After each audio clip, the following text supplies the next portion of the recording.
Well, hello, my little demons and divas and demonites, and bienvenidos. There we go. There we go. He was not barking this entire time. I swear to God. Joey can say it. We were talking off the air for 10 minutes. He did not Silent. bark once. He was silent. This is the evidence that he's a troll. I think he knows my greeting. Like, I think he knows when I'm live because I That's always say the same thing. yep. That's exactly what it is. I was even jamming too. I was like, I can listen to this all day long. Oh, it's a no, you can't copyright version of Titi Me Preguntó by Bad Bunny. Okay. The guy that made my intro had it like speed up a little bit so he can't Yeah. get hit for copyright, and I freaking love it. I love it. Anyways, let me give Roman a treat so he shuts up. I know that's not the right way to handle things, but that's how we handle things here. Here you go, baby. Guys, welcome to my channel. This is a Thursday afternoon, and I am so happy. For those of you who don't know, I do a Tuesday podcast. It's called TLR, and I do the podcast with Joey here. And we didn't even know each other before we started doing this podcast, right? Like Jimmy Van put us together. He said he messaged me and said, I have a show idea and I know who you can do it with. And then next thing I know, from day one, I just clicked with him. I love him. And you guys know I'm selfish with my channel. I do not bring anybody in my channel, but I think Joey is worthy of bringing him in. I love him. Joey, how are you? Say hello to the Demonites. What's going on, guys? I love everybody in the chat. I tell you all the time, on camera, off camera. Whenever I am on YouTube, check to see if you're streaming. I go on and I'm in the chat, and I'm not there for like 5 minutes. I'm there for like a half an hour, an hour. I'm just going away, chatting away. So I am happy to be here and happy to be on your channel finally and talking with you. I know. So before I just want to talk. I told everybody we're gonna wing it. I didn't even give you any topics. I know certain things that I want to talk about, but we're just gonna talk about what's making news in the headlines this week. But Yeah. before we do that, I want to ask you a couple of questions so that the viewers can get to know you in case they're not familiar with you. Number one, favorite wrestler of all time. Oh man, favorite wrestler of all time. I have to say Eddie Guerrero. Hey, viva Eddie la Guerrero. raza! That's a great answer. Why? Yeah. What made you like him so much? I still love a good underdog story. I grew up in the like really being a wrestling fan, like really clicking, knowing that it would be with me forever Mhm. in the early 2000s. So that was really when we saw Eddie Guerrero flourish in WWE, Right. Right. United States champion, go into becoming WWE champion, and seeing the underdog story, learning about his addictions and family things. I really loved that and clicked with it. It was like an emotional connection, I think. Right. And then all these years later, seeing all of the homage that's paid to him, he's still alive and well in wrestling. So it's there Yeah, I forever. I love that you say that you have an emotional connection because I get a lot of I don't want to say criticism, but a lot of times because when I mention some of my favorites of all time are newer wrestlers, but I really started watching like religiously WWE back Yeah. in 2014, right? So you shouldn't be shocked that when I gave you my favorites, I'm gonna say Roman Reigns, Brock Lesnar, Seth Yeah. Rollins, because these are the people that have flourished in the time that I have been watching. Yeah. But I always try to tell people it's like the Roman Reigns thing. This goes beyond this. This is way before the tribal chief. Like, and then Yeah. one of the reasons why I connect with Romans is I'm a cancer survivor myself. When that man stood there and had that very real moment of having to relinquish the title, and we didn't know when he was gonna be back, and seeing him come back and make the announcement, I already loved him. Right, he was my Yeah. favorite. But that changed everything for me. And you talk about Brock Lesnar, and when it comes to Brock Lesnar, he had diverticulitis. Again, it's just Yeah. something that I can relate to on a personal level. And sometimes I feel like people like forget that some of us can relate to something in a personal level, and it has nothing to do with the character or who they are. And I always try to find out who's your favorite and why. Like that's something that I always do with the people that I'm close to because I Yeah. always feel like when you find out the background why somebody loves a wrestler, a lot of times it's just because they're fucking good in the ring, right? Yeah. But there's other times that there's a story that is so much more deeper, than that I always appreciate that. And it goes to talk about storylines and the story that they told, Yeah. because when you connect with someone emotionally, they touched you like one Yeah. way or another. And I think storylines is more important. I'm the kind of person that thinks storylines is more important than in ring. What do you think? Yeah. I agree 100%. I love it's the little details in the story, and I think that's what makes what we're seeing happen with the bloodline right now makes it so special. I think for a long time not just WWE, but wrestling in general was really lacking like Right. that emotional connection where you're torn between your own morals and values, and you're like, I don't know which way to go. Like it's making me sweat. Like I don't know what to do. And that's the best part about pro wrestling is that it's the stories. Yeah, a lot of the wrestling moments that I remember that I enjoyed that really tug at my heartstrings have something to do with either real life or storyline that was so good that you can't help but to, Yep. and we'll get into it. There's a couple of things that I want to talk about. But before we get into our real weekly wrestling talk, I always like to give a shout out to the people that are joining us. I didn't even announce this, and we have a few people in the chat, but I see Melissa, I see Ricky, Samantha, Gary, Michael P, Neil there, what's going on? Samson, I see you. Tornado, don't come in here talking shit about Roman Reigns. Crash Override, I see you. Roland, Low Vision, Joseph, I see all of you guys. My girl Samantha in the chat. Yes, indeed. Fuck cancer. Now, you talked about the bloodline storyline. Let's just start there because I have been talking so much this week on my streams about how I can't wait for SmackDown. And that is a feeling that doesn't feel like it's always there, and it's been there with the bloodline. They have managed, they did it after the Royal Rumble, right? Like where you're like, oh my god, I need to know what's gonna happen next. I have that feeling of just desperation for SmackDown to get here because they're advertising this big celebration for Roman Reigns. Yeah. Well, we all know it's not about the celebration anymore. There was a betrayal. Jimmy Yeah. Uso was a bitch ass and betrayed Roman Reigns. So how do you feel? Are you excited for SmackDown? Do you feel that like I can't wait to see what happens feeling too? I have it, and let me tell you, you may agree with me, and the chat may also or may not. I'm more excited to see what happens this time around than when Sami Zayn turned Yes, on Roman. because Because Sammy was never part of the family. not even that, we knew it was coming. We Yeah. knew that was coming. In this situation, I honestly thought it was either going to be Solo or Roman who would beat the crap out of the Usos, or at least one of them. And I really didn't think it would be Jimmy. I thought it would be Jay. I thought it would be Jimmy. I always knew it would be Jimmy. You know why? Because Jimmy fell in line to save Jay's ass. Jimmy didn't Yeah, fall in line with you're the right. bloodline to like be there for Roman. Roman, remember, he was wearing the nobody's bitch shirt, right? And Roman was gonna beat the fuck out of Jay Uso if he didn't get Jimmy to show up and fall in line. Yeah, Jimmy fell in line for Jay. That's why that moment where he's like, I'm doing what you should have done a long time ago. I'm your brother, not him. It was almost like Jimmy just letting it all out, like saying, bro, I did all of this for you, and you still not seeing like clear. yeah. I do love how Daly was hanging with Jay every single time. Where do you think Jay's gonna go after this? Honestly, and going back to Jimmy a little bit, if you look back to all the other big moments with the bloodline, like you said, Jimmy was the one who just joined to have his brother's back. He may have not even wanted to be there. But if you look back to when Sami Zayn turned on Roman, who was the first one to take the shot at Sami? It It was was Jay. Jimmy. Oh, it No, was it Jimmy. was Jimmy. Oh, you're right. You're right. You're right. Jimmy was the one Jay who took a little while. he quickly super kicked Sammy. And if you look at all the other beatdowns, it's always Jimmy there first. Jimmy fell in line because of his brother, but I think eventually Jimmy learned that, or he figured out he wanted to be there. Jay was always the one who was questioning where he stands. And I think that Jay is, in a lot of ways, Jay is just the viewer. Jay is representing the viewer. But it all depends on what kind of viewer you're getting, right? Because if you get somebody, I am a ride or die for Roman Reigns. Roman Reigns Yeah. could drop the entire bloodline, and I don't know them. They don't go here. You know what I'm saying? Like, I am Yeah. here for Roman. And that's what some people don't see. Some people are here for the bloodline, the storyline, right? But people say, Yeah. like, oh, Roman deserved it. Roman had it coming. You will have some delirious people, such as myself, that will tell you Roman is putting them in main event status. He's feeding the family. He's making them relevant. They were longest tag team championships because of Roman. So if Roman manipulates or treat them however the hell he feels like, I personally think that Roman has the right to. Call me crazy, but I do. Yeah, I agree. And I think also too, like, not even as a group, individually, they have become significant characters, significant wrestlers on the roster. I can easily see Jay Uso or Jimmy Uso go after Austin Theory, go after Gunther for the Intercontinental or United States Championship.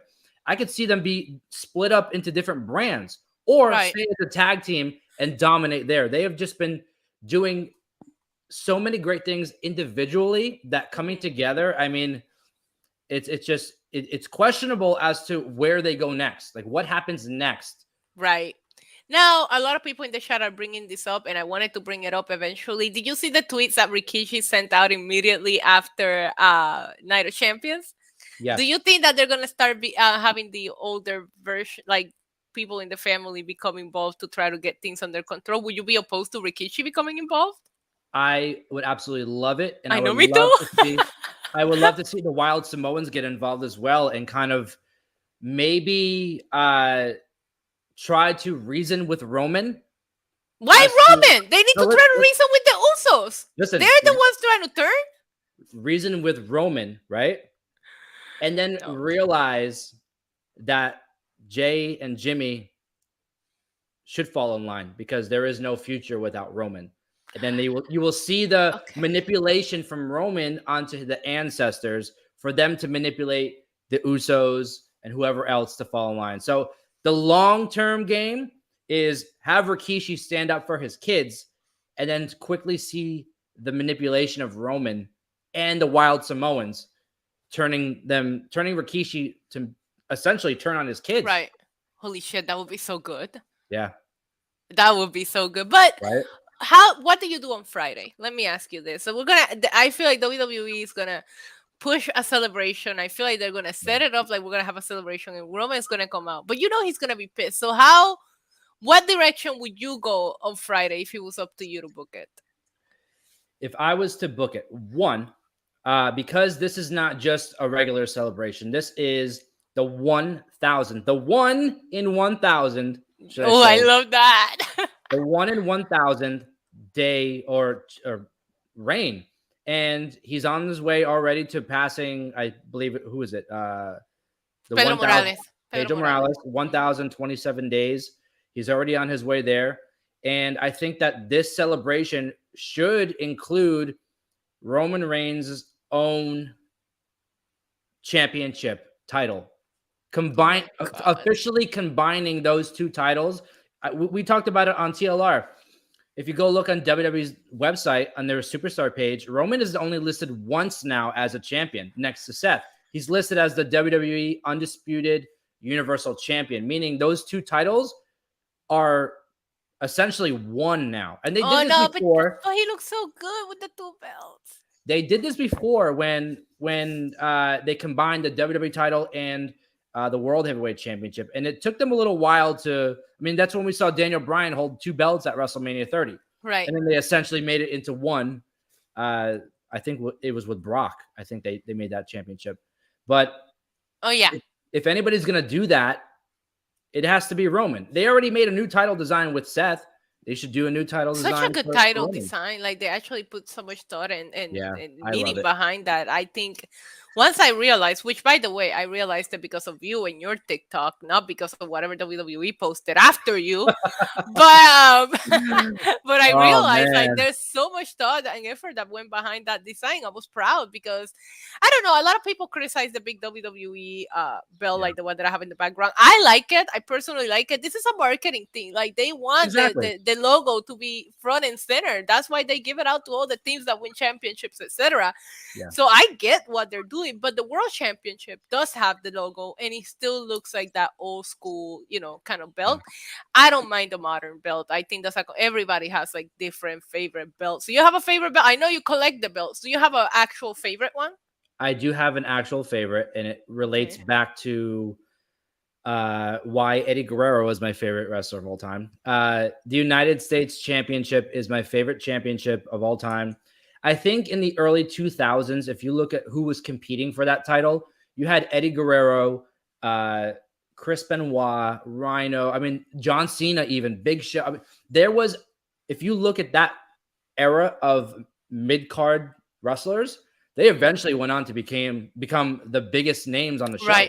Right. So that was the time when the mid-card scene was to elevate superstars to go to the main event. Right. When the Intercontinental Championship was the workhorse belt, like everybody, like people that held that it meant something. And kind of back to that Eddie Guerrero story, being Eddie Guerrero is my favorite wrestler of all time.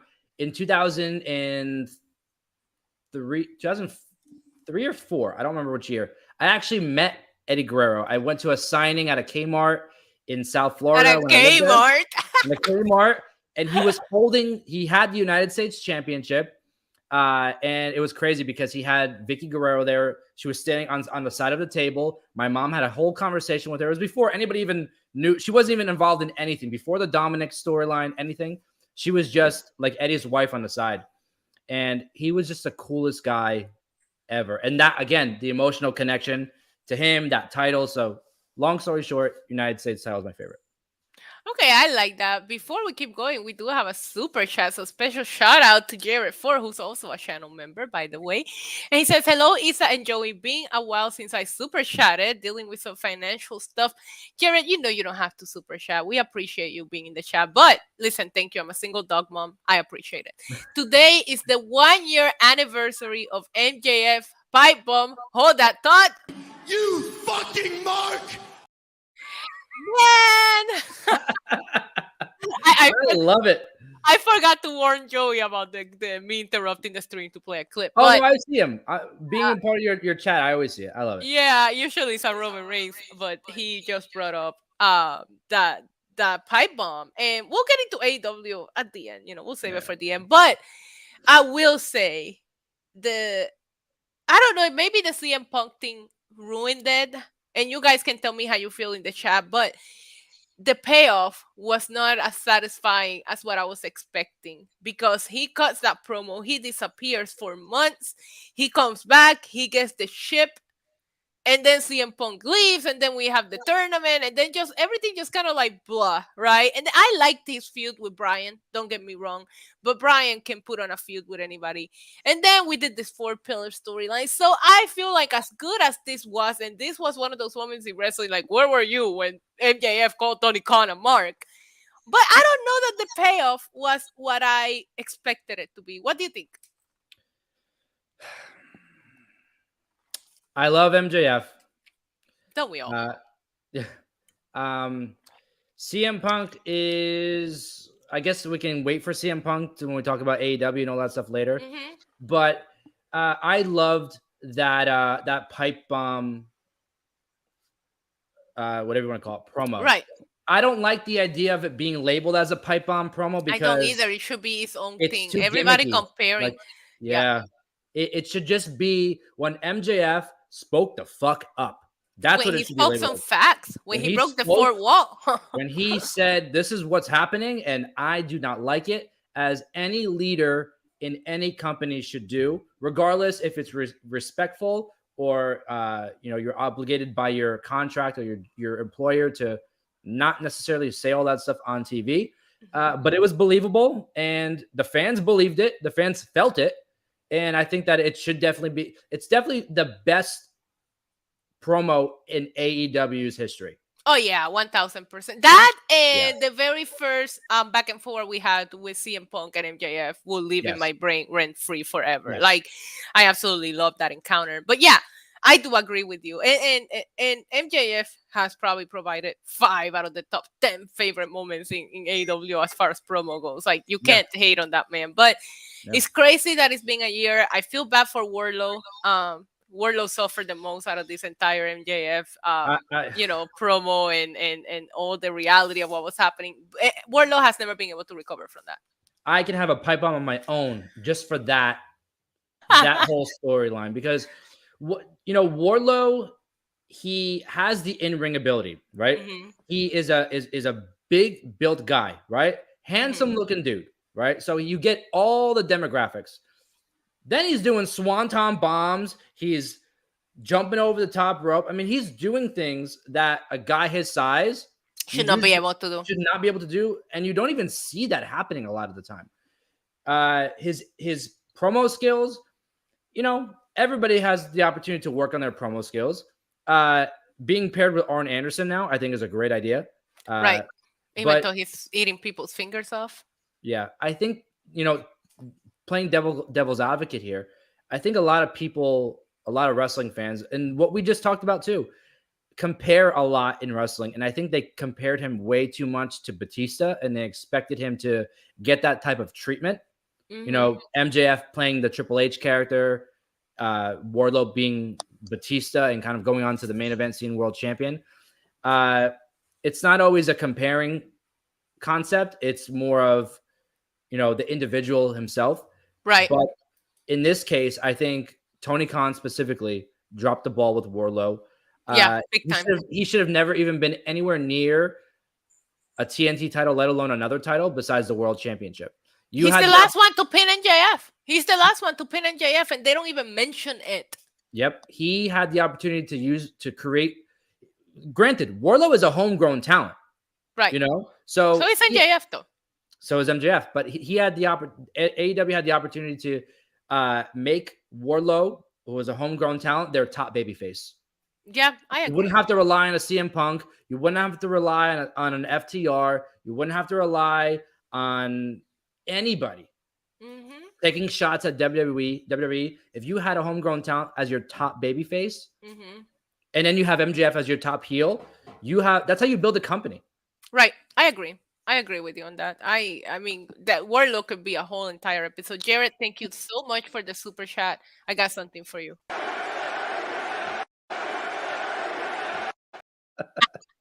We have another super chat, and this one is from Darius, and it's $4.99. He said MJF won that promo battle against Punk, but people would only say otherwise just because the promo took place in Chicago. I do not say otherwise. I also thought that MJF came out better out of that very first promo, which is somewhere in AW's YouTube channel, full length, all 20 minutes of it. I thought that that MJF looked better. I feel like people were so high on the CM Punk is back that they didn't want to go back and look at things that were said. I have the similar argument about the very first back and forward that John Cena and Roman Reigns had. Yeah, there was a couple of moments in which John Cena buried Roman Reigns, but Roman Reigns has some really good burns on John Cena that people just chose to ignore because John Cena embarrassed him here or there. It's the same thing. There's a couple of promo battles that if you go back, give us some time, go back and listen to it with a clear mind, you understand that it wasn't as one-sided as people think. What's your opinion, Joey? You know how you rate this? You look at CM Punk, right? Who is one of the best of the last, I don't know how long. Granted, he's not the favorite of people. I personally do not like him, can't stand him. But listen, CM Punk, every wrestling fan knows who CM Punk is, whether it's from WWE or AEW. We know that CM Punk obviously has one of the greatest promos, the pipe bomb, one of the greatest promos of all time, right? Top 5 in wrestling history. So anybody who can go toe-to-toe with CM Punk on the microphone looks good. Yeah. The same thing with John Cena. If you can go toe-to-toe with John Cena on the mic, granted, if nobody likes what you say, but you can still go toe-to-toe, you look great. And MJF may or may not have did better in those promo wars than CM Punk, but he hung with him. Yeah. And that makes him look great. So correct. That's how I would rate that. You know, if CM Punk buried him, then I would say, okay, you know, it wasn't great. But MJF held his own. He held his own. And yeah, it was good. And I'm with you too, Darius. I do think that MJF looked better. And listen, as far as I gotta bring Roman into everything, as far as Roman Reigns goes, that very first promo battle with John Cena, everybody wants to say that John Cena won it. But you know what? The second battle, nobody can say that John Cena won it. It's the same thing over and over and over. It's like missionary position every single night. You know, that specific promo, and it's so funny that you played that because I was going to mention it too. Yeah. That was the moment I realized, holy crap, Roman Reigns is here. He's arrived. Is the one. Like, yeah. And, you know, it's so funny because I think he went to the same, he's definitely taking the same acting classes that Dwayne Johnson took because this guy, he emulates charisma. Yeah. He even the way he sounds, it sounds like the way The Rock sometimes would give a promo. And it's been a long time since we've seen somebody act like that. I love it. I do think that, and I'm biased. Everybody knows I'm 1000% biased. Listen, Roman Reigns could spear my dad, Joey, and I will chant one more time. Okay, like there's not. Yeah, you deserve it. You deserve. Like I don't know, but There's nothing wrong that he does in my eye, but I will say that there is one thing that Roman is doing right, and he's ahead of everybody in the game, and that's that in-ring trash talk. I tweeted out this weekend that moment that he had with the referee What's where wrong with this guy? yeah, what's wrong with it? And I'm like, he is on to every little second, whether he knows that the camera is on him or not. He is on, and I feel like a lot of times, I mean, you see it in the facials and the selling, but he is always talking shit. He's always just going one step above like everything that he does, and I feel like a lot of people don't have it. It's not there 24/7, right? You see it here and there, but with Roman, it's like the camera could just go to him at any time and he's gonna be on, and I love that about him. So, but yeah, that promo, I was like, oh shit, because he got revenge. Everybody like thought he was done with John Cena bury him, so to speak. Now going back to the SmackDown talk, and thank you guys for the super chat. Another thing that I'm super excited about, in regard outside of the bloodline, is Asuka. She is the new women's champion. Well, I'm so confused, Joey, because she has the Raw Women's Championship, but they're on SmackDown. They haven't addressed that shit. So I have no idea what's going on. But she beat the streak. I mean, not the streak, but I think Bianca had over 400 days as champion. She's the longest reigning women's champion of the modern era. And I think that is what? I don't even know how long. I think she was at 421 days. Yeah. So, and because she lost to Asuka at WrestleMania, I thought this was so predictable, Joey. I was like, okay, this is. I even said, and I'm number one to admit when I'm wrong. I even said, I'm like, well, if you're gonna sacrifice somebody new, you might as well give her something give it someone that already lost to her. That's literally what I said. I never thought that Asuka was winning here. Really? And the finish of the match was so creative. They used the mist in a complete different way. I love the way that production captured it to where the ref can't see what was going on. So it's not like like it didn't make the ref look stupid. Asuka did it in a way that the ref would have not caught her. Everything about this was so great. We were chatting. I was watching it with the chat, and I remember somebody asked, it's like, where do we go from Asuka from here if she loses? And that's when it hit me. I'm like, you can't go anywhere. She has to win. That's when I was like, she has to win. So outside of, the bloodline storyline, I'm very curious about what's going to happen. I think Bianca chasing is a great story to tell as well. What do you think about this whole Asuka's new era as women's champion? So when Asuka returned at the Royal Rumble and we saw a different style Asuka, new entrance theme, the face paint, shorter hair, a different vibe, I was like, hell yes. This is the Asuka. This is Kana. This is the person that everybody's been waiting to see. She's going to become that badass she was in NXT. That just rhymed. I don't know how that rhymed, but that rhymed. I don't know, but bars. She returned as a badass, and she was the final three in the Royal Rumble. So I knew that they had something big planned for her. Obviously, going to win Elimination Chamber, going into WrestleMania, it was the right move to have Asuka lose at WrestleMania, because if you had her win, she just looks too strong, and literally nobody in WWE then is, the pun intended, ready for Asuka. So you had to have her lose at WrestleMania to Bianca Belair. But because she was repackaged and she lost already, now she's back again with a meaner streak. She's officially heel now. I think that there was no other option but to have her win, because if not, she's quote unquote, like the fans would say, buried again. Right. But the biggest thing here is, like, I'm so glad Asuka is the champion, but like, what the hell is she doing with the, like, we even texted after. I was like, is she gonna go? Is she like traded to Raw now?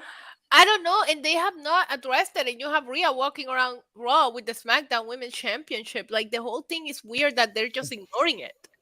Well, if you look at the matches at Night of Champions, Rhea versus Natalya for the SmackDown title, both of those superstars are from Raw. Yeah, because they're on Raw. They're just like, they need to change these women's titles and just make them world and universal, and just that way they don't have to deal with this every time there's a draft. Well, there was a rumor that was happening. There was a rumor that Triple H has all new titles, and they're gonna get like a women's world title that will like emulate Seth's title. Right. So maybe they're just redesigning, and that's why they're taking so long to address it. But you would think that would be something that was planned ahead of doing the draft and doing all of this. Yeah, it kind of makes the draft pointless. And then you have guys like, sorry to go off topic, but you have guys like AJ Styles show up on Raw, like when he's on SmackDown. Like I don't like the draft. The draft was, what that does, and I like to look at it as like in a business perspective, because that's what I do for a living outside of wrestling. When you give your audience something and then do the opposite, they lose trust in you. And when they lose trust in you, your product loses value. So when Triple H comes out and says, we ain't going nowhere, we're doing a draft, we're going to make WWE bigger and better than ever, and then you do this draft, and then it almost is like it didn't happen. Your audience is like, what the hell? Like, why? You don't want to give your audience something to complain about. Right. I agree. Before I keep going, Darius sends us another super chat, $4.99. He says, you guys acknowledge me. Darius is the one. Darius is the one. So here is some extra love and appreciation. Wink for life. Yeah, of course, you guys can find me on Wrestling Inc. on Tuesday, Wednesdays, and Fridays. And Darius, just for the extra love, I'm going to play you my new favorite clip. I hope you're ready for this one. Defending undisputed WWE Universal. I'm telling you, he knows what he's doing. He knows what he's doing. Anyways, I liked AJ Styles being on Raw until he wrestled. When he comes out in his dad clothes, right, with the dad jeans, and he's just here to, when he had that moment with Seth, and they're shaking hands and they're acknowledging, because that match was insane. Yeah. And I actually feel like I had to go back and watch that and Dragunov against Dijak to tell you my favorite match of the weekend, because I really do think that Seth and AJ killed it. And I love how they were ready for what each other had. Like the fact that they wrestled each other so many times and they showed up ready. Right. I love when that happens, because it's like, you're going to have two technical performers who are smart and have wrestled each other multiple times. They should be ready for what I hate when it's like, why are you in the corner? You know, Sami Zayn is going to give you the haluva kick. He does it every time. No, like this match, they were ready. And I love that. So when we're having that moment of AJ coming out to just give Seth some respect, I loved it. But then they made the match. And then I'm already thinking like, okay, but you're trying to put this new title over. You're going to put him in a tag match on the first night here. Like, that's when he lost the moment for me. But I did appreciate the show of respect, because he did make the title feel like a big deal enough that AJ had to show up and show his respect and say, all right, you go ahead and do your thing. Have your run. The rest, I don't know what to tell you. He didn't even have a visitor tag. He didn't what? He didn't have a visitors sticker. Like I know. Hello, my name is AJ. Paul Heyman had one. He referenced it. I like this week's episode of Raw. I actually really enjoyed it. I thought it went by pretty fast. But back to Asuka and Bianca. A lot of people were saying that Bianca was getting a little bit stale or blah, blah, blah. Yeah. I don't need Bianca to be turned heel. I think Bianca, the representation that she does for little girls, and I go to these shows and I see how many girls love her and what she represents and what she's doing for her community. I don't want to see her as a heel, but I feel like we did need some new layers to her character. We know she's the fastest, the greatest, you know, all of the stuff that she says, the toughest, but that's all that it has been for the last year. And another thing is, like, Bianca has been carrying this division Bianca has been on top of the women's division for so long. Like, give her a break. Let somebody else handle the load for a little bit. I will say though, like, seeing Bianca and Rhea as the top women's champion for each brand, it was so cool. It's so cool to see that the new generation is even better than the last one, because I remember when the 4 horsewomen got called up, and then Asuka and Bayley got called up. Like, I just love women's wrestling so much. But I just love everything that this new generation is doing. Rhea Ripley is, what, 25 years old? We still have so much more to explore. She's already won every available title in WWE. Including the UK! Yeah. Oh, so good. Let me ask you a question, though, regarding Bianca. Who do you think is Bianca's greatest rival in WWE? Becky. Of course. If you look back to like 2018, 2019, right? When Becky transformed into the man. Right? The best character. If you look back, Becky, she lost the women's championship. She fell off for a little bit, and she was on... The storyline was, I need to get back to the women's championship, and then go from losing all the time to just winning and winning, culminating at SummerSlam to win the championship back, right? That's when Charlotte Flair won it, and then she beat the crap out of her after the match.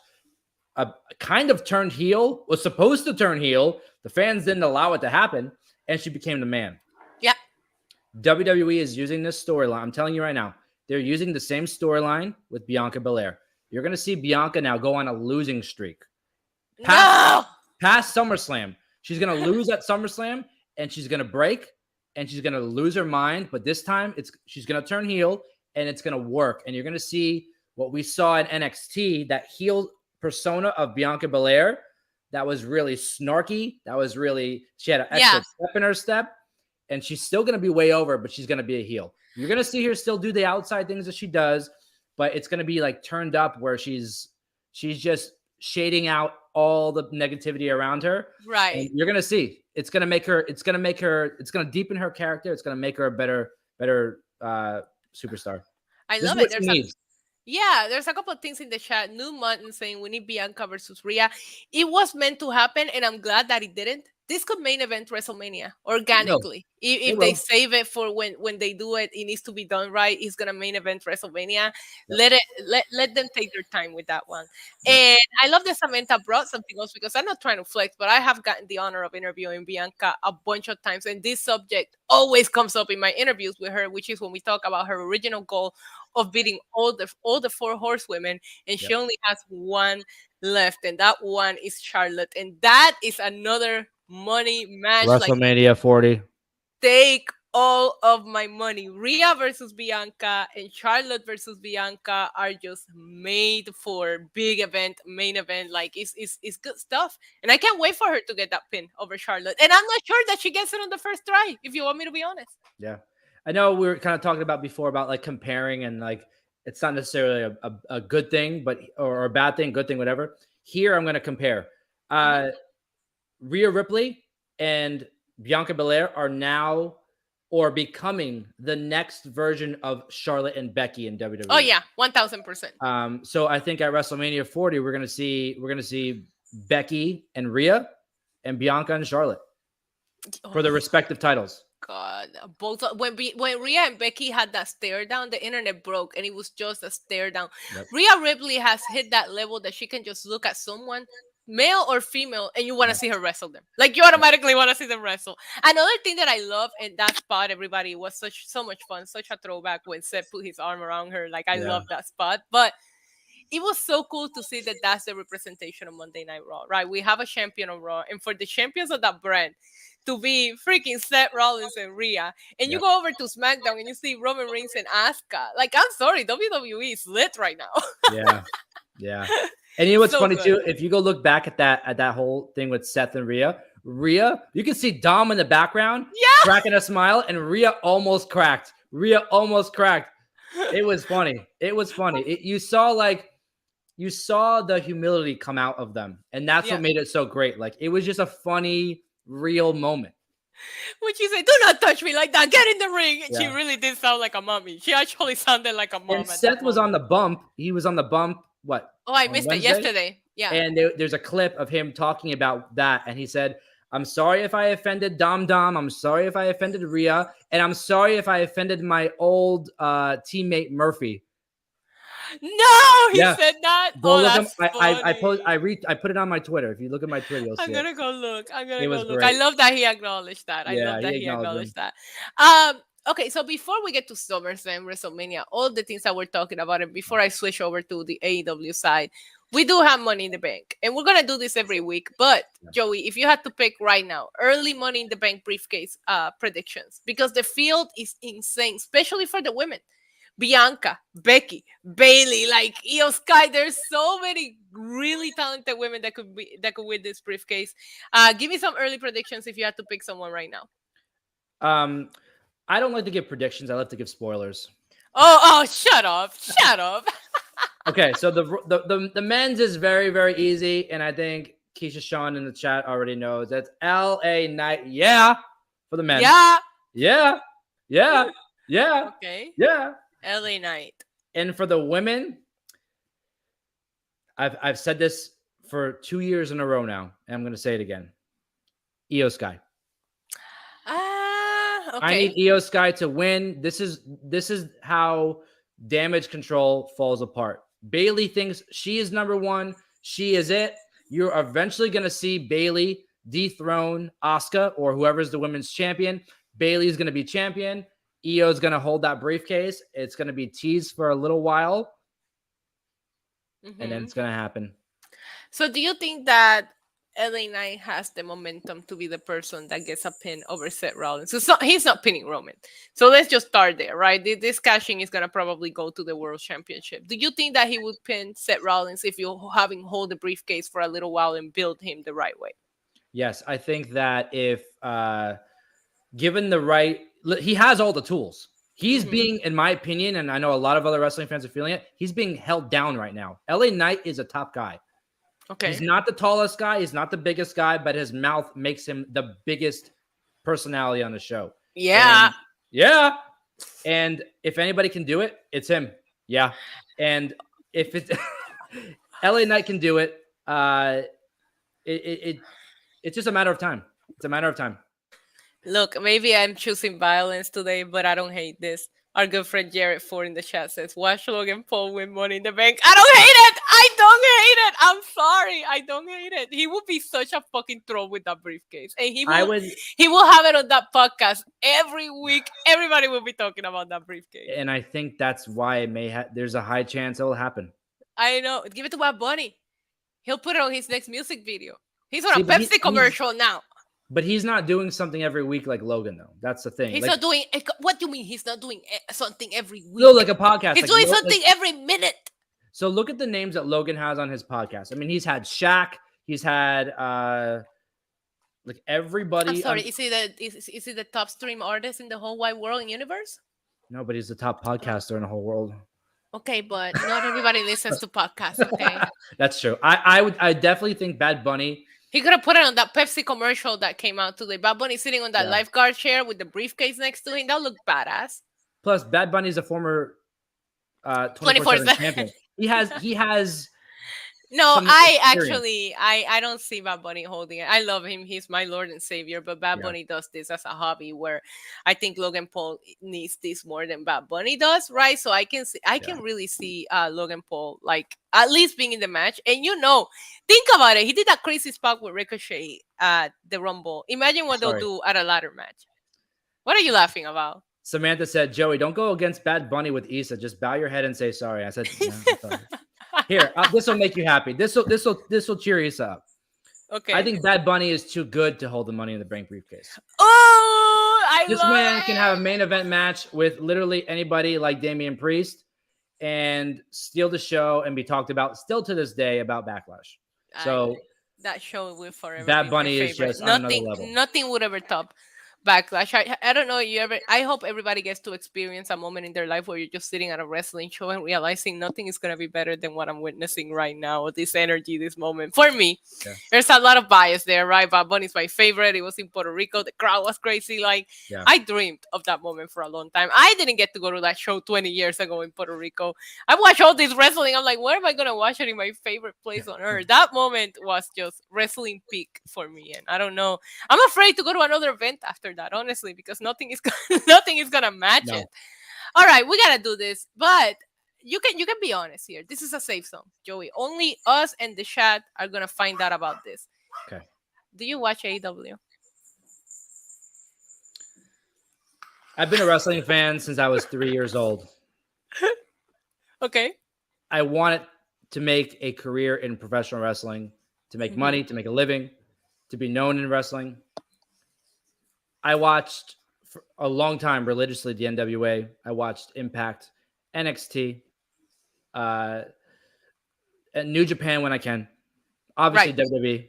I'm religious with WWE. It's my Lord and Savior. Like, there's no AEW. Honestly, I loved for a while. Okay. I don't know what happened, but there's a lot of things that bother me about the product. It's just not, to me, it's more politics than entertainment. And I think they're trying to make politics.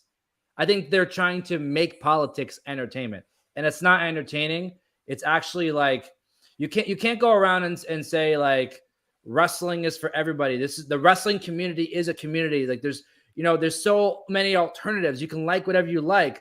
And then all of a sudden on it, you turn on AEW and they're bashing WWE and they're bashing people and they're making snarky comments. And it's like, you don't. And making matches just to make them. There's no story behind them. Yeah, I don't know. I love the idea of AEW, but I don't like AEW. So I always talk about this, and I know that I bring it up a lot. A lot of my usual are in the chat, so they heard me say this a lot. But I remember walking out of All Out 2021. This is after Adam Cole debuted, Bryan debuted. We had CM Punk's first match. You had that MJF Chris Jericho, and you know how you say you felt you had that wow moment where Roman cut that promo. I walked out of that AEW pay-per-view thinking, holy shit, AEW has arrived.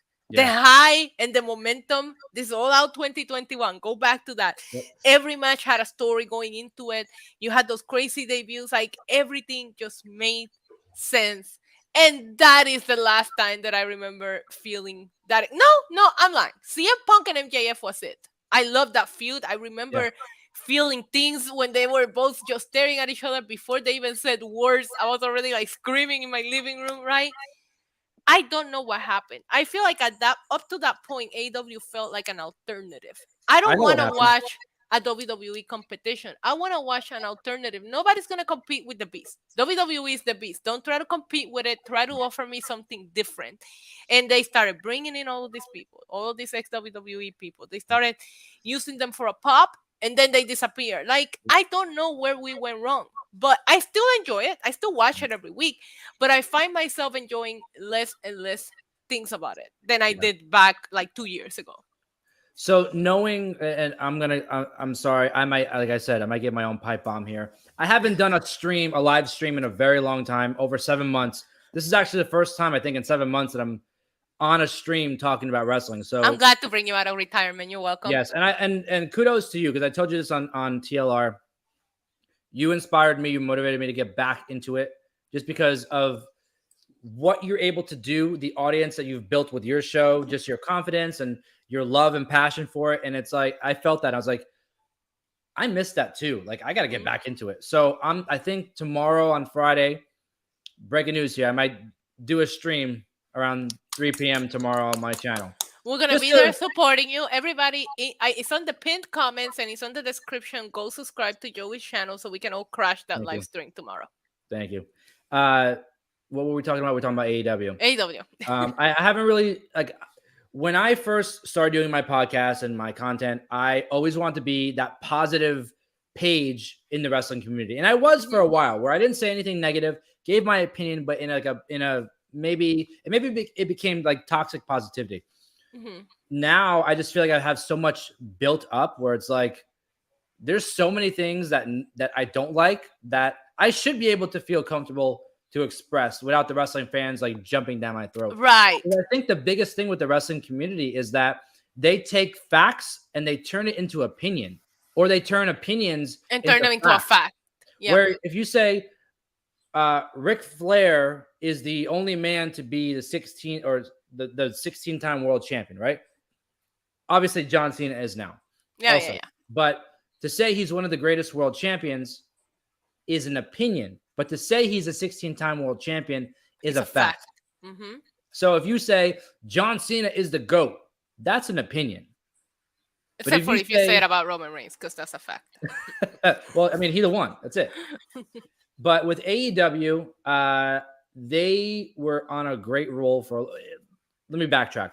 The best match in AEW history happened before AEW was even anything. It was Cody Rhodes and Dustin versus the Young Bucks. Oh, damn. You went way back, bro. That was the greatest AEW match, and it was before AEW was even AEW. Right. And there will never be another storyline like that. There'll be never be another match like that. If it wasn't for that match, AEW wouldn't be on the map at all. That's a good point. Today, without MJF, there is no AEW. MJF is literally holding that company afloat, in my opinion.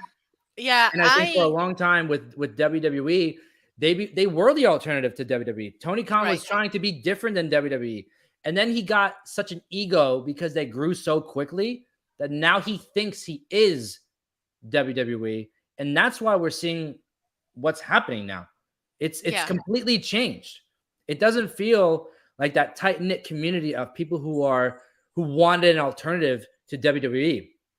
It's them trying to compete with WWE, and it's kind of cheesy to me. I don't know. Right. I also think, because Newman just brought it up in the chat, I remember when he bought Ring of Honor and they started putting more Ring of Honor than AEW in the programming. I was not having fun. I'm glad that he scaled down in that, because I was not having fun. I'm like, did you see last night? Yeah, but last night was a mess of a show. It was so a much lot of Ring these of Honor matches time. were I didn't know so who was who. random. Yeah, but the reason why I bring up AEW is, obviously I did think that Double or Nothing was a 2-match show, and unfortunately one of these matches is not for everyone. I enjoyed the shit out of that Anarchy in the Arena match, but that's not a match that you can suggest to everybody, and that's the thing, right? The 4 pillars, that's a match that you can send to everybody that likes wrestling and they're gonna like it. I hated that they wasted that storyline and they didn't give them a more proper build. Because if you would have given them the right build, that could have gone down as one of the greatest matches in AEW history. There was so many good spots when they did the spots for their mentors. Like, I loved everything about it. But, I mean, we can talk about Double or Nothing all day. We can talk about the mess that yesterday's show was. But what everybody wants to talk about is, finally, after 10 weeks of announcement, he finally came out and said it. The worst kept secret, Collision, on Saturday, June 17th. Is going to feature CM Punk. CM Punk is coming back. Love him or hate him, I said this on Wrestling Inc. yesterday, he does move the needle. He moved the needle for AEW. People, you were talking about turning opinions into facts or facts into opinion. The numbers don't lie. Pay-per-view sold more. Tickets sold more. Merchandise was moving. I don't care if you don't like CM Punk. That doesn't change the fact that he was a money factor in AEW. Whether you like him or not, you can admit to that, right? What is your opinion about CM Punk coming back and Collision overall? I've always loved CM Punk because if you look back to 2011, 2012, the summer of Punk, it has to be one of the greatest storylines that WWE had in the modern era. That to me was a great story.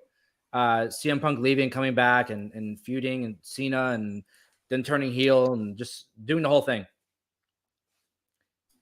I think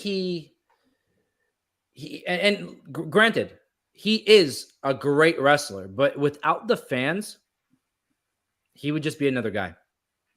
The fans have overhyped him for so many years. I mean, I think his entrance theme is more popular than he is. Oof. Like, I love the guy, but I'm calling him CM Junk from now on because hold on. This is Joey basically right now talking about CM Punk. You ready? You're done. You're washed. It's over. Yes, you're done. You're washed. It's over. You know, so many things came out about CM Punk over the last year. The way he acted at the media scrum. Oh my God, the worst. So unprofessional. Someone was biting someone. Someone got knocked out. I mean, there was a dog involved. You know, I don't know how you come back from that without, like, Tony Khan had to create a secondary show to keep CM Punk away from talent that he doesn't get along with. If that is not the biggest sign of failure, because toxic, that's so toxic. You have to create a secondary show. You're willing to put your morals and values aside to keep a guy that brings you in money. Well, you think he has morals? He's a billionaire. He doesn't. Like, WWE fired Mandy Rose when she was one of the longest reigning women's champions in NXT history. Don't get me started on that. I'm my own pipe bomb. See, here's another one. WWE released Enzo Amore while he was holding the Cruiserweight champion. Meanwhile, he was the top selling merch pusher in the entire company. Right. AEW bringing in CM Punk, even because he brings in numbers, he doesn't have the ability to work with others. Eek. What do you think of this redemption tour that he was doing recently? We saw him backstage at WWE. He was hanging out in Impact. Do you think? I think it was a publicity stunt. What do you think? Of course it was. I don't know how you can bring him back and put him on posters after the biggest thing he's been talked about doing is sneaking backstage at WWE Raw and hanging out in the parking lot. Like, hire me. Like, what else is he doing there? Oh my god! Come on.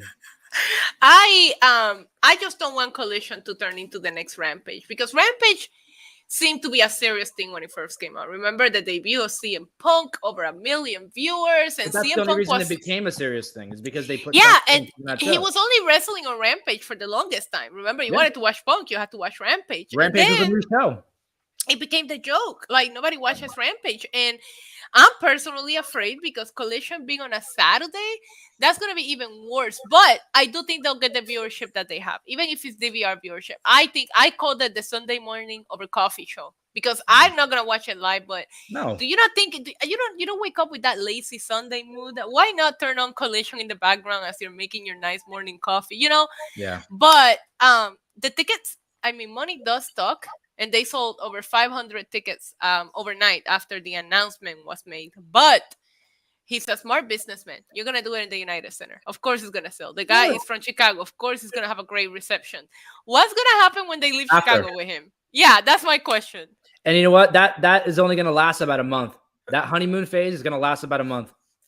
And you know what I said? I said this on Wrestling Inc. yesterday. It's like everybody is talking about, Feli over on Twitch is asking if the show's gonna be live. The first few ones are scheduled to be live shows, but I do think they're gonna have to record some. Like when they go to the UK, I bet you that's gonna be taped. They're not gonna I don't know how nobody knows how it's gonna work, Feli. Yeah. But I said yesterday, everybody's talking about the drama and All Out and all this and that. My question, honestly, Joey, can he stay healthy? He couldn't stay healthy on his first run with AEW. He got injured and was out for months. When he was holding the championship both times. Like, do you think he would even be not even talk about the drama? Can he stay healthy? That's not even the question that I'm concerned about. The question I'm concerned about is who the hell is he going to face? He's not going to have a match. Samoa Joe. He's not going to have a match with Kenny Omega. He's not going to have a match with Hangman Adam Page. He's not going to have a match with the Young Bucks. That's what people want to see. Yeah. Oh my God. If he has a match with Kenny Omega, that's money. I'm sure it will eventually happen where sometime down the road, but it's... Hear me out. You in the chat. CM Punk versus Kenny Omega. Who do you have? Because I have Kenny Omega. I have Kenny Omega. Okay, good. But let me feel ask like you we're this all then. on the same page. Yeah. CM Punk returns June 17th, Collision. Mm-hmm. Babyface or a heel? Oof, babyface. Okay, I tweeted if about you wanted to remind him, if you wanted to bring him back heel, you would have done it in a different city. I tweeted about this yesterday. Okay. Right, and now even thinking about it, if you look at the posters for the return of CM Punk, he's got a shaved head, right? Yeah. When he shaved his head in WWE, that's when he turned heel. Oh, that's a good point, Joey. I didn't think about that. Here's another thing. This is what I tweeted. I just thought of that now, but what I tweeted yesterday was, you bring back CM Punk in Chicago, the loudest pop you're going to have for an AEW show, right? Mm-hmm. He jumps in the crowd. He's crying. No. Let's avoid that. He'll break a leg or something. But he's going to do that crap that he pulled the last time, right? Yeah. I love you, but I care too much about myself to be here, right? Is he giving ice cream bars out? Yeah. Posters. Right. He is going to come back as a babyface. He's going to cry. He's going to jump in the crowd. He's going to sit down with his cross out. He's going to sit like Indian style in the middle of the ring for 15 minutes and let the crowd chant CM Punk. He's going to dance around, do the whole thing. He's going to say, I'm back. And then he's going to beat the shit out of somebody like Jungle Boy. Yeah, but that will make him the biggest babyface. No, I'm kidding. He's gonna beat somebody down. That's a huge baby. You know who he should beat up? Hook. Remember how him and Hook were a thing and everybody loved them back in the day? You need a bigger who all right, so here you probably watch AEW more than I do.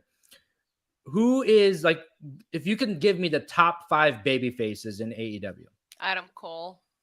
Okay. Adam Cole, Orange Cassidy, unfortunately, Darby Allin, but he already had that match against Darby, the friendly match, Yeah, those will be the 3 names that I will give you right off the bat. I think beating up Adam Cole for no reason whatsoever will get him some heat. The problem is that they put Adam Cole in this horrible feud. But don't get me started in the fucking Chris Jericho Adam Cole feud. What a fucking fail this has been. Oof, that's a whole other show.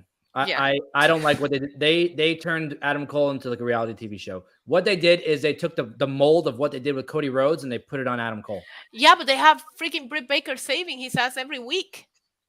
And then she comes out and save like Jamie, like I'm sorry, Jamie Hayter or Yeah. Cheetah. Like she's saving everybody, and it's just Yeah. like just put the title back on her if you don't know what to do with her at this point. But Yeah. I'm imagining if you would have said the return of Adam Cole to the return of CM Punk, and that would be the first feud. That would have been epic. Yeah. I think here's the thing. Adam Cole would have had a better reception than CM Punk. Ooh, not in Chicago. I don't know. They announced it last night and I heard boos. I watched Yeah, the but show they were last in night. freaking Texas. They blew everything there. Were they? Yeah. No, they were in San Diego. I don't know what I'm talking So about. what's gonna happen? That's the point of what happens after that Chicago show. Yeah. You can't have him return as a face and then all of a sudden he's a heel everywhere else. I am fascinated to see how this goes. Who he's gonna feud with first? Is it gonna be a heel and a face? And the thing about Punk is he gets the people talking. He does. Yeah, but let me ask you this then. Does another situation take place? God, I hope not. Like when does he ride off into the sunset? Like I don't know, but I will tell you one thing. I didn't watch during the summer of Punk time, right? I obviously, now that I love wrestling, have gone back and watched some of the moments. Yeah. Of course, the match with John Cena. But when AEW announced him coming back, I was so excited, Joey, because Yeah. I'm like, I get to see what the buzz is all about because I wasn't Exactly. here for, and I see he has this big fan base. What is it? I will tell you that I don't want my last impression of CM Punk in wrestling to be that press conference. So I'm glad that we're getting this because I need that erased of my memory like ASAP. So I'm glad that we're getting this. Is it going to last? Is it going to be toxic? I don't know. But I hope that whatever happens doesn't end that way. That's all that I can hope for because that was like, it was embarrassing. I know everybody was talking about it, but it was embarrassing. AEW is such a mess, man. They need a human resources management. Well, I mean, they did hire some new people. Anyways. I think there is job openings on their website, by the way. WWE and AEW both have job openings. So anybody in the chat wants to, help them out, both companies. Yeah, WWE supposedly is hiring for writers. Aren't we on a writer's strike? You really think anybody's going to fill out that application? Yeah, I saw it on LinkedIn. I think they actually took the writers one down. It's not there anymore. Oh, wow. I saw that AEW was looking for some production graphic and somebody post-production. Like, no, both companies are indeed hiring. But I don't think that AEW hiring is what they need to do. What they need to do is just, you know what? Yeah, maybe creative, maybe writing team. I don't know. Yeah. You need to figure out what story. I always say the best way to tell stories, find out where you want it to end and work your way backwards. And nobody in here seem to have an idea of what they're doing. And don't get me started with the women division because that is a whole thing for another show. But listen, Brian Danielson's going to be working with Collision. Oh, is he? Yeah, I think in creative. Oh, I wouldn't be mad at that. What he wanted to do in WWE before he left. He was in creative meetings. Okay. Or as Daniel Bryan. Yeah, I like that idea. I think Daniel Bryan has a great wrestling mind. He does. We'll see how this goes. I think that we're done for the day. I mean, we've been here an hour. I feel like we covered all of the big topics for this week. What did you think? Did you like this? Is this something we can do every week, Joey? Any chance I get to talk about wrestling, especially with somebody that I love dearly. Yes. I hope you guys in the chat liked it. I don't want to overdo it, so we're just going to wrap it up for now because I really don't have anything else to talk about. I want to see what happens on Smackdown. We gotta wait until Wednesday for Dynamite. Like, there's nothing. CM Punk stole all of their momentum after Double or Nothing. Everybody's talking about CM Punk. But I will tell you one thing. I do think it's an exciting time to be a wrestling fan again. And it's been a long time since it's felt that way. Yeah. It's to have all these different companies and then they're all kind of succeeding in their own way with different things. Like that's where the alternative word comes in. Like if you like a family oriented, like deep storyline, you go watch WWE and the Bloodline.